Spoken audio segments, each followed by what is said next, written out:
Hello, hello, hello, and welcome again. I saw you this morning. It's good to have you here. This is our evening at 6 p.m. writing session. And I see we have London in the house. Hello, London. It's good to have you here. Glad you are outlining your nano novel. So I left a link in the subscription description below for you to check out. I wrote a blog post for you today, and I hope it's some help. Hello, Nick. It's good to see you here too.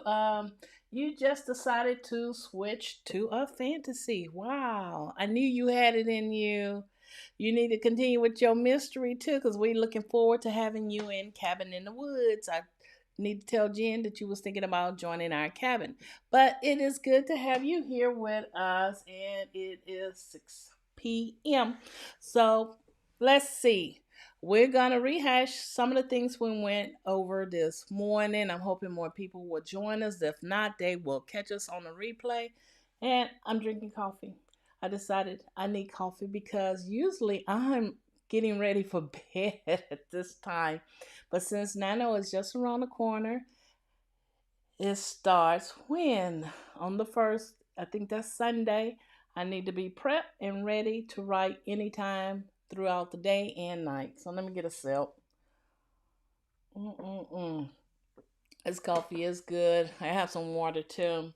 So, what did I do today? After this morning, I decided to write a blog post. I am a strong advocate for the snowflake method in outlining, and it's really a very detailed method in writing your story. But it is so worth going through the whole process by Randy Ingermanson. And he is the author of the Snowflake Method. I do recommend you all to get this book. It is a fun book to read. Not only does it take you through 10 steps in how to write your novel, it is a story. It parallels a story of Goldilocks and the Three Bears. Mother Hubbard is in the writing course. Baby Bear has a class. He's teaching how to write a novel using the snowflake method, which is really good. Mama Bear was teaching the organic way in writing a novel. So she went through these 3 different classes before she came to Baby Bear. So Mama Bear was teaching her students how to write organically, meaning how to write by the seat of your pants, just write whatever's there. And Papa Bear was teaching his class how to, I think, use an extensive outline, how to outline your novel before you write. Well, this is an outline. It's a different kind of outline, which I like. It's a different kind of outline. And there's other outlines out there. So read that book. I downloaded on audio so I can hear it, and it is hilarious. I'm picking up on some things that I missed out. Just listening to the story itself is really good because Goldilocks always wanted to be a writer, and she did everything everybody wanted her to do. So now she's at a place in her life where she's taking time to write her story, and she have a pretty good story. And she gets stuck. Every time she sat at the computer, she couldn't think of anything to write. And that's it. So Baby Bear teaches her how to break her novel down in 10 steps to write her story. And it is really good. So yeah, read the book just for entertainment along with the snowflake method. It is very good. I enjoyed the read. Um, so what I did, we all know that I did the snowflake method with my second draft back in July with NaNoWrimo. Well, today I changed it. I catered that 10 step to something that I can live with, something that is so easy because after I did the character Bible, I was worn out. Oh my gosh. And I realized, well, the character Bible is something you cannot do in one day sitting, especially if you have 13 characters. That is a gradual process that you need to work on. Maybe I should have started 3 months ago working on that. I don't know. I'm just going to take my time and work on that. So I summed everything up in 5 quick steps to write to outline your novel using the snowflake method. I said 5 quick steps to outline your nano story is what I call it, a nano novel, whatever. But anyway, the link is in the description. Check it out. I summed everything up in 5 easy steps, and it will help get the basics out, help you get that first draft, because with an outline, we need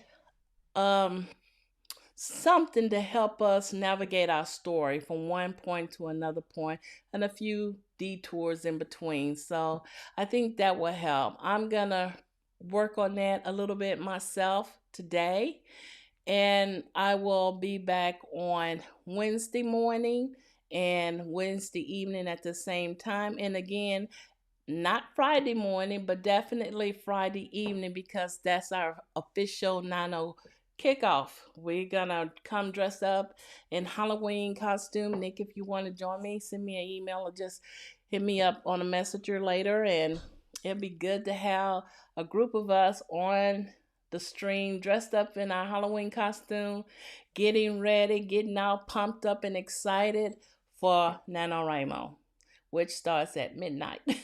So yeah, and plus we can have that sugar rush with all that candy and stuff like that. So if you have any questions, hit me up, let me know. And I'm not going to over talk everything right now. We did focus on characters. Characters to me is what drives your story. My stories are character driven. Some people will say their stories are plot driven, but who's going to drive the plot? The characters. So yes, characters are the main important ingredients of a good story. So anyway, let's get started with a 10-minute writing warm-up. Let's go.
Okay, that completes our first 10 minutes warm up.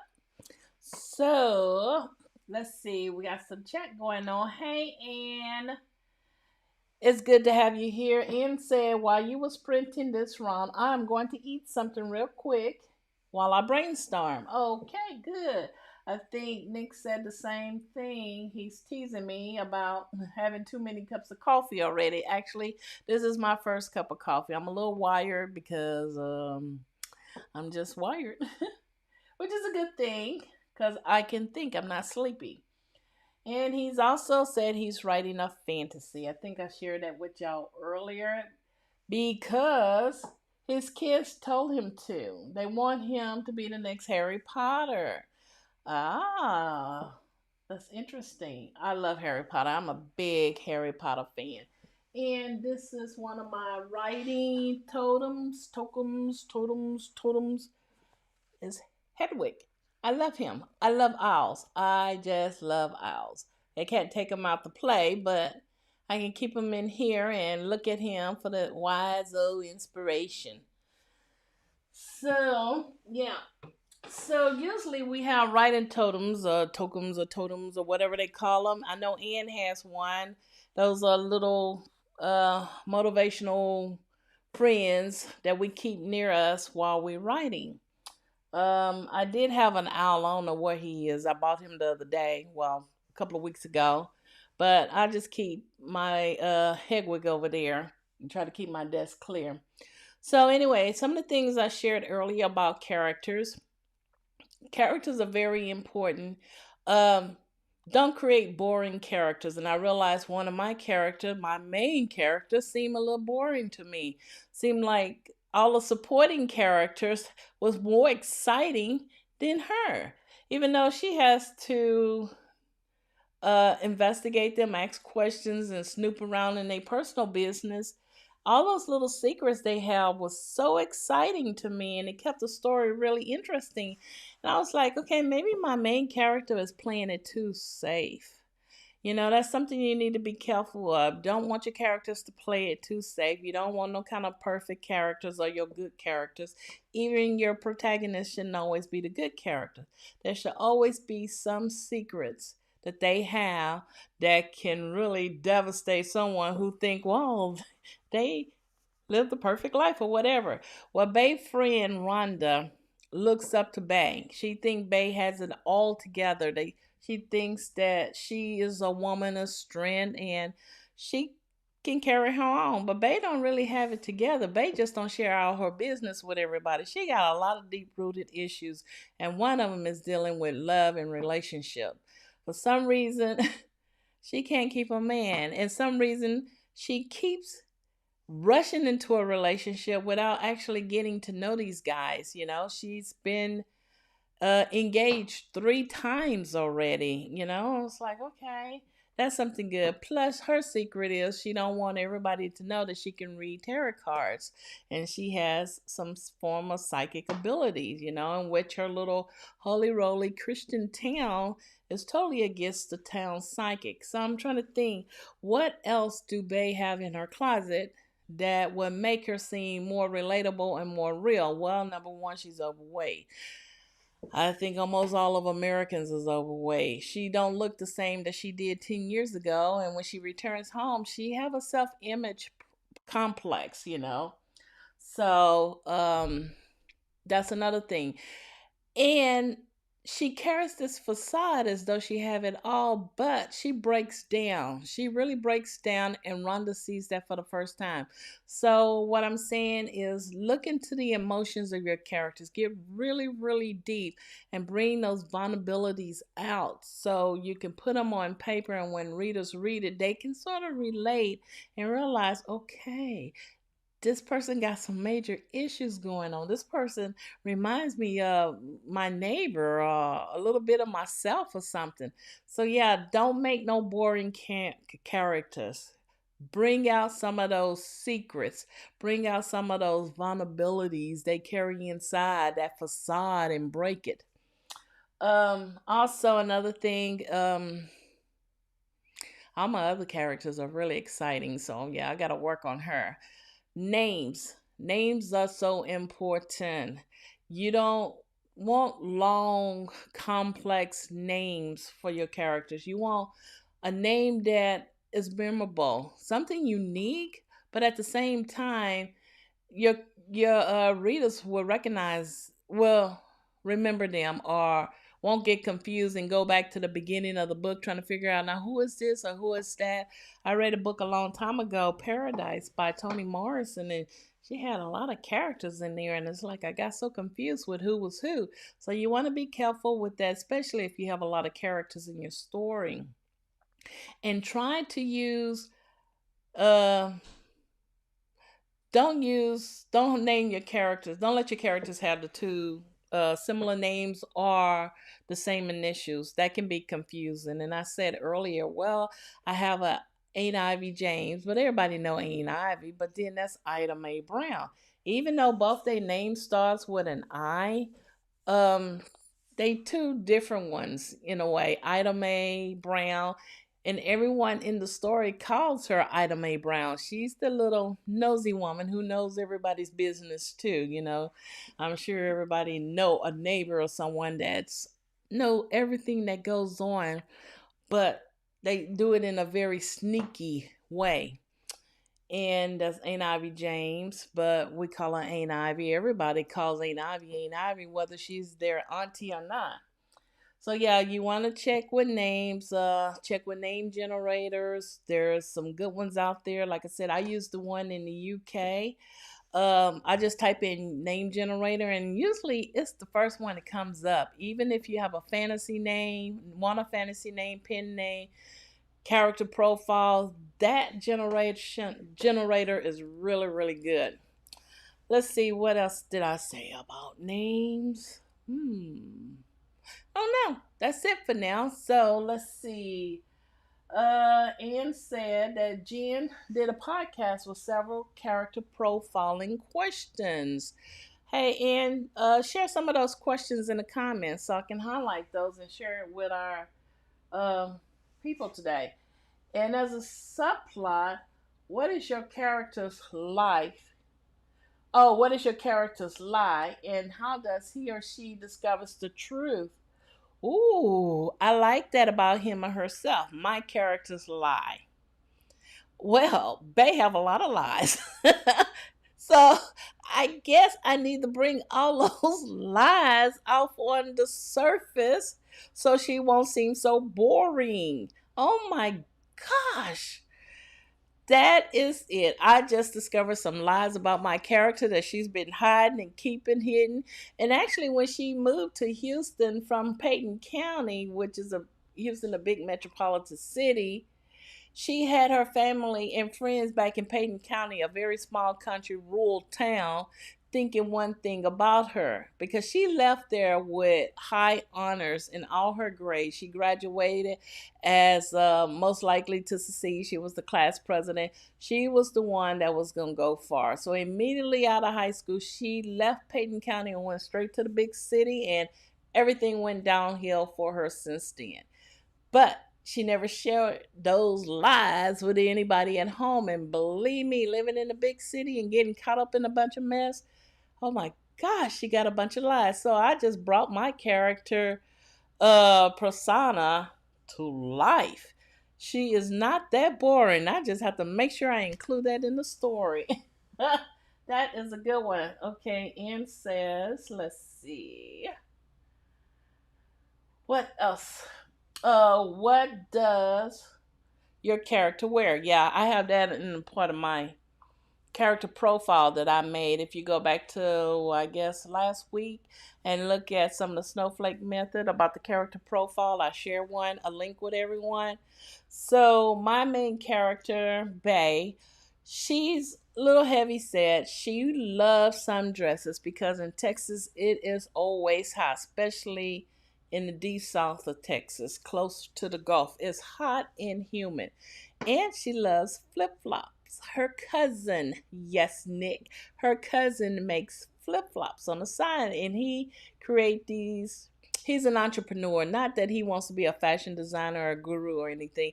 He just dab in some of everything, trying to find his niche. And since they was in the South, close to a they man-made beach or whatever, he makes flip-flops and he sells them all over the country. So Bay loves her flip-flops, and the name of this novel is called Flip Flop Tarot Cards and Murder. Yeah, I finally revealed that title. So anyway, she likes her sundress and she likes flip-flops. Those are her casual days. And she will wear a high heel, maybe a 3-inch heel if she was to go out, because she's already tall. She's like 5'9", but she loves standing up to like maybe 9, 10, maybe 6'1" in her heels. It makes her feel superior for some reason. So those are the things with my bae. She likes that. I'm trying to think, what else does she like wearing? And she'll put on a pair of old rugged jeans. A week worn jeans. You know, they said don't wash your jeans all the time. So yeah, she'll wear a week old pair of jeans and her flip flop. And said, okay, what kind of car does your character drive? Well, my character Bay, and I'm talking a lot right now, she drives a 1970, I think it's a 1977 or 1976 Beetle Volkswagen Classic. And I think I have that down. Yes, that's her car. It's powder blue. For some reason, she loves it. And it is a beautiful car. Let's see.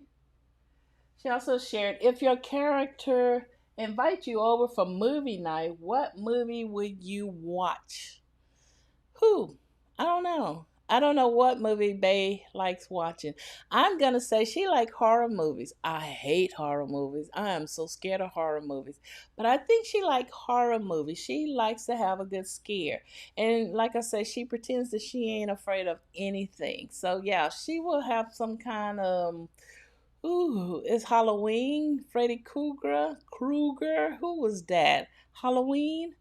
Jason. Oh my gosh, I don't like any of those shows. But yeah, she'll have a good horror flick on, and I would not be there, so I would not be her guest. And Ann said her MC for the project is working on doing nano wear flip flops in the summer and sneakers in the winter. Oh, okay, that's pretty good. Yeah, they like sneakers too, but for some reason she likes showing off her toes. She is a mixture between girly and just that tomboyish kind of thing. Yeah, because she'll wear her flip flop in her dress, real nice dress, and her toenails polished. So yeah, she has that girly tendency. Model comeback. Oh, I got you. All right, so let's move on to a 20-minute writing sprint and share with me what you're doing. And if you're working on your word counts, drop that off in the comments. That's right.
Okay, that completes our 20-minute writing sprint. I was doing a little research thinking about what other job can Aunt Ivy have in Payton County, Texas. Right now, she's the town historian, but she's in the church, and I'm trying to think. And she's old fashioned too, so she don't believe that a woman should be a pastor or a minister. She's stuck on that.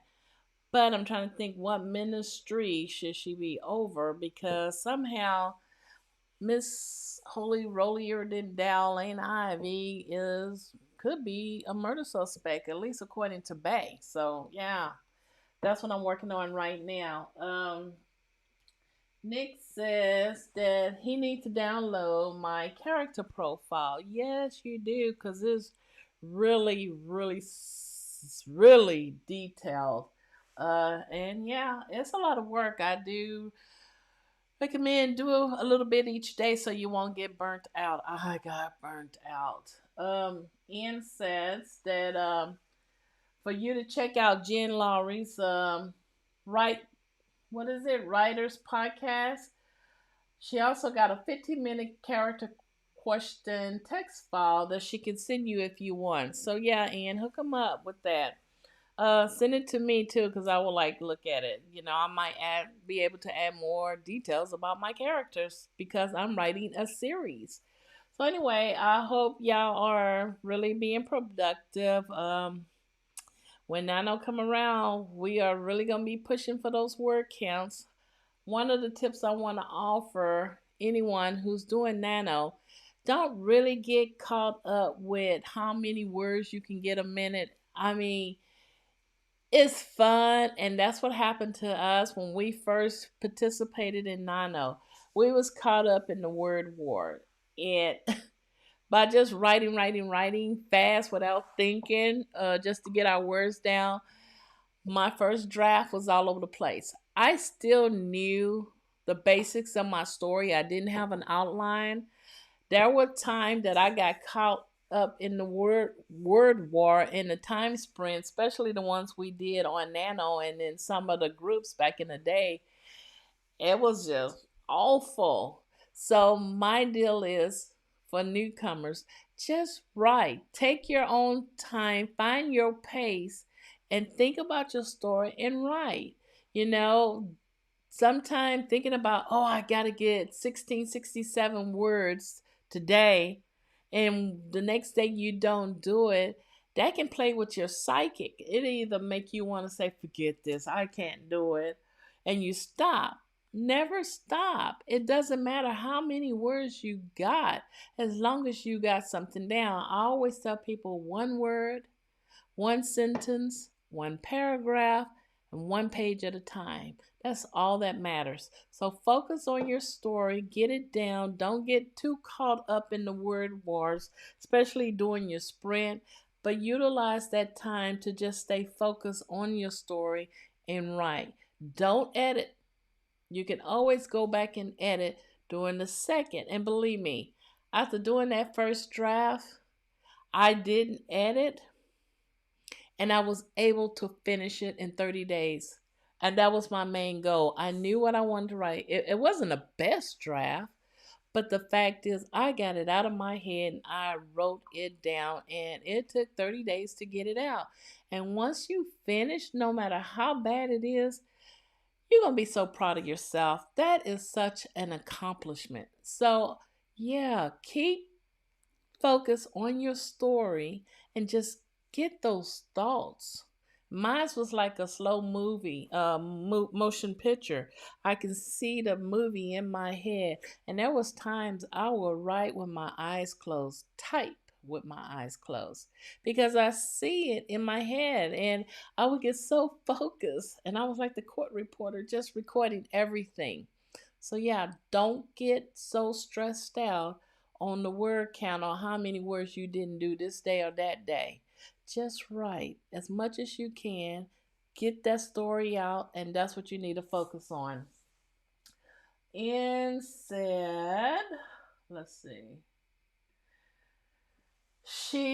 She'll do that, and she was sitting holding her bear, playing with her bow to get some ideas. Musical bows is what Ann was talking about. I don't have mine in here. I don't know why it's not in here, but I'm gonna have to bring my musical bowl out because that is what I like to play in the morning. It cleans my mind, it relaxes me. One thing as a writer doing NaNo, you're gonna find certain routines that you going to gravitate towards before you actually start writing. And mine used to be to play my musical bowl or sit outside on the patio and writing haiku.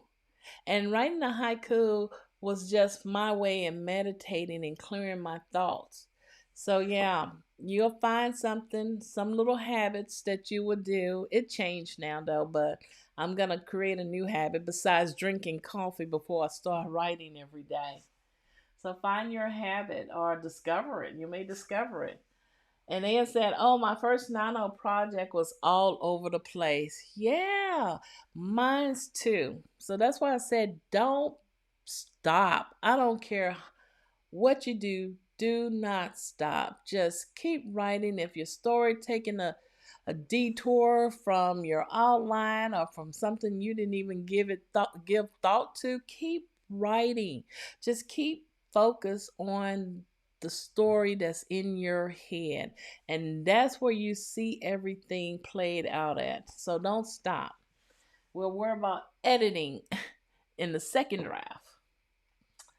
And let's see, Ann said that for Nick to check out. Yeah, we saw that one. Let's see what else I meant.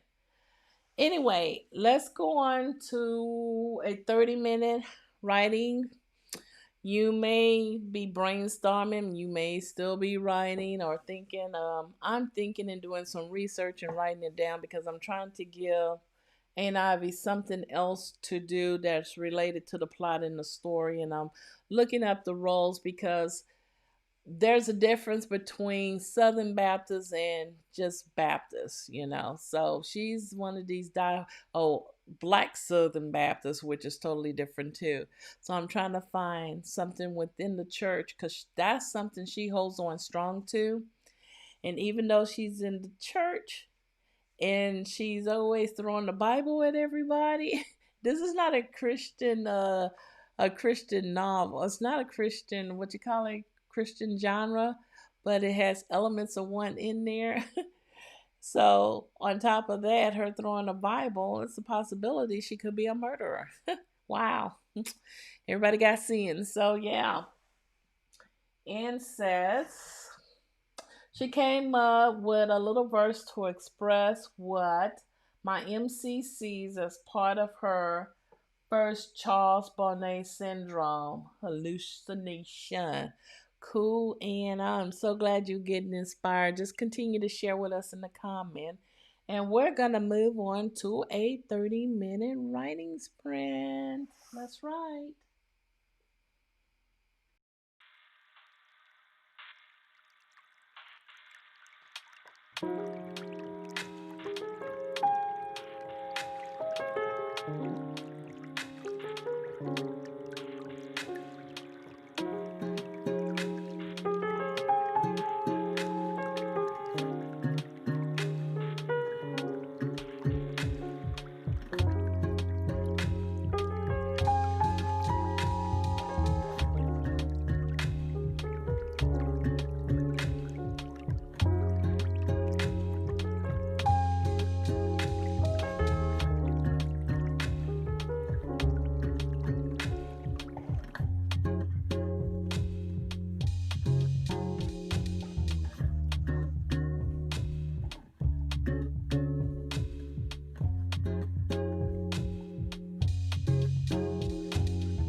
Okay, that completes our 30-minute writing sprint.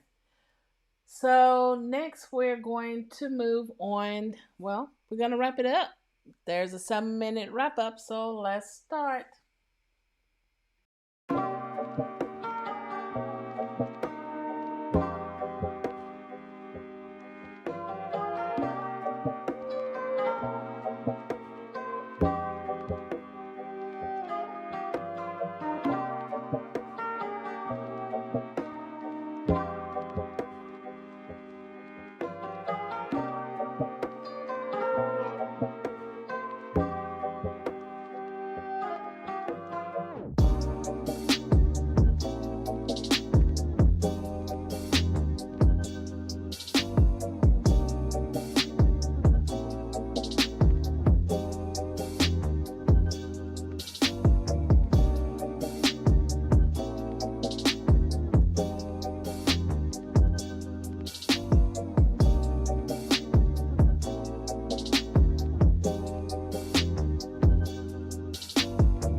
Okay, that completes our writing for today. I was very productive.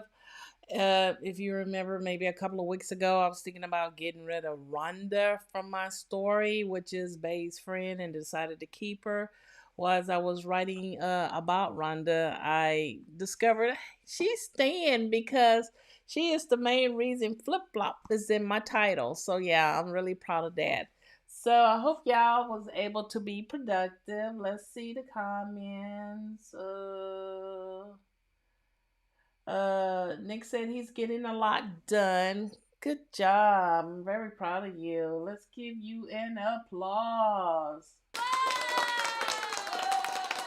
He also enjoy this. Music had him inspired. He will be back next stream because he get a lot of writing done. Absolutely. That's why I do the streams in the mornings because I notice I get a lot of writing done. And I actually did some good writing this evening. I did some research on my story a little bit on some of the characters' jobs, which plays a very big role in my story. So, yeah, I'm really happy that I did good. Now, tomorrow I won't be here, but I'm going to push myself and see how well I do without streaming live.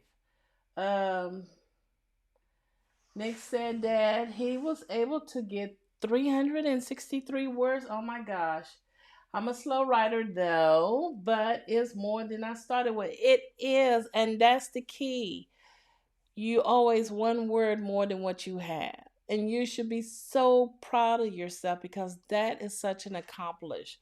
I am so proud of you. Come on, let's give it there. Let's get some funny noise. Yes, yes, yes. So, how did the rest of you do with your writing before I sign off for the night? Because I'm getting sleepy.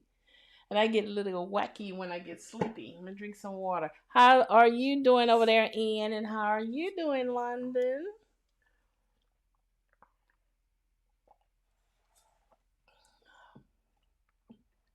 And said that she's getting a lot done. During the first sprint, she got 491 words and finished chapter 2. All right. Now she needs to do a word count for the sprint, but wrote the first scene and a chapter 3. Oh my goodness, girl. Girl. Yes.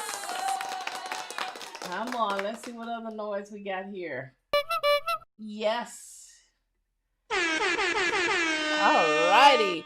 You should be very proud of yourself. That was good. So I know your best time is in the evening. I sort of missed the 2 o'clock sprint. Well, you know what? We're going to have plenty of that come November the 1st because my time zone going to be all over the place to get words done. So there's really no going to bed early for me in the month of November.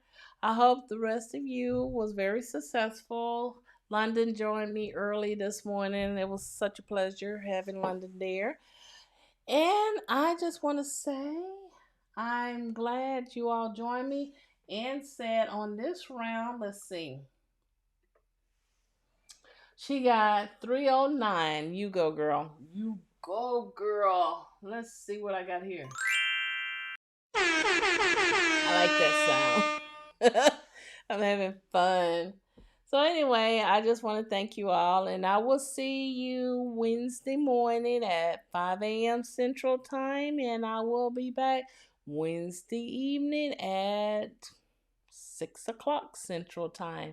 Until then, you stay safe and protect yourself, wear your mask, clean your hands, enjoy, and happy writing.